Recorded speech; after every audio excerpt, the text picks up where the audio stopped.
Good afternoon, Jets Nation. Welcome to the Jude Jets Show. Last night was rough, so let's go ahead and talk about the good and the bad from last night's loss. So starting off with the good, not much I can say. Corner Williams did get his 12th sack of the season, which resulted in a forced fumble that led to the Jets' only points in the day. And Sauce Gardner and DJ Reed are still locked down. No Jaguars wide receiver had more than 25 receiving yards on the day. But outside of that, there's not much good things I can say. I mean, just moving right along to the bad. I mean, the Jets were terrible yesterday. When you lose 19-3 on a home game with massive playoff implications, that's never a good thing. This is also the Jets' last home game of the year. I mean, what a way to finish out the home season. I mean, just absolutely putrid performance last night. I mean, it all starts with the offense, because I don't think the defense played half that bad, although I do have some stuff to say about them. But I mean, the offense was just horrible for honestly the second straight week. I mean, we weren't terrible last week, but only 17 points against the NFL's worst defense. Come on, you can do a lot better. And only 3 points against a bottom 10 defense in the NFL. I mean, are you kidding me? Yeah, the conditions were terrible, but the guys on the field were even worse. I mean, Zach Wilson completed 9 of his 18 passes for 92 yards and an interception. He looked terrible. He didn't look like an NFL quarterback, and he's not going to start an NFL game for the rest of his career. Like, Zach Wilson sucks, and he's not an NFL quarterback. That's the bottom line. The offensive line was also terrible yesterday. Zach Wilson didn't have any time to throw, but even whenever he had time to throw, he was overthrowing wide receivers, and he couldn't even make up what he wanted to do with the ball. And he also held onto the ball for way too long, which resulted in pressure coming to Zach Wilson. I mean, he was just terrible last night. God awful.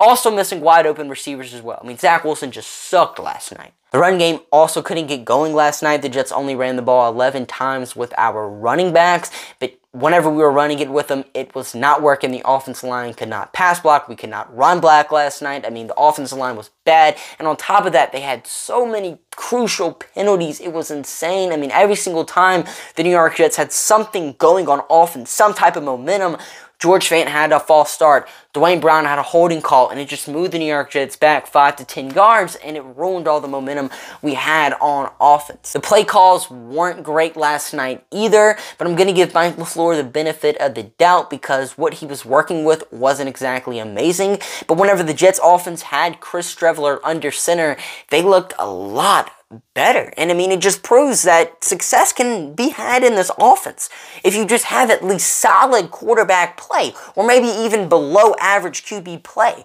This offense can flourish. I mean, a practice squad quarterback in Chris Streveler, who's really not that good. I mean, there's a reason why this dude's been bouncing from practice squad to practice squad. I mean, he's a practice squad quarterback for a reason, but he comes in and he makes this offense look decent.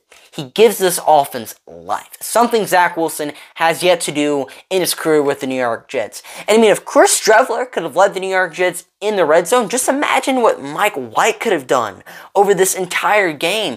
Throwing for 300 yards, at least putting up 20 points. I mean, you're telling me Mike White's not doing that when Chris Streveler's coming in, completed 10 of his 15 passes for 90 yards? I mean, come on. I mean, Chris Streveler, practice squad quarterback, put up more yards on less drives than Zach Wilson did with this offense. The second overall pick from last season. That's sad. I mean, the Jets' offense was just horrible last night. And I mean, hopefully Mike White plays these next 2 games. Because if not, it's going to be ugly. And the New York Jets are going to lose the next 2 if Mike White doesn't play. But moving on to the defense, as I said, I don't think they played horrible. I mean, only allowing 19 points to the Jaguars isn't a bad thing. They do have the 6th best offense in the NFL, and we're averaging 23 points a game heading into this one. And last week, they put up 40 against the Dallas Cowboys, who have a top 10 defense in the NFL. So, I mean, the Jets' defensive performance could have been a lot worse. I mean, as I mentioned, Sauce Gardner, DJ Reed completely locked up the Jacksonville Jaguars receivers, as no Jaguars receiver had more than 25 receiving yards on the day. The thing the New York Jets just really struggled with the most was containing tight ends. I mean, Jacksonville's tight ends just beasted on the New York Jets last night. I mean, Evan Ingram, 7 catches for 113 yards. I mean, the past 2 weeks, the New York Jets have really struggled when guarding tight ends. Of course, Detroit had the big touchdown last week to give them the lead. Dawson Knox is the leading receiver on the Bills 3 weeks back, and now Evan Ingram's just balling on the Jets defense. The Jets also did a bad job of stopping the run. And I mean, every few weeks, the Jets run defense just plays terrible. I mean, overall in the season, they have done a pretty good job containing the run.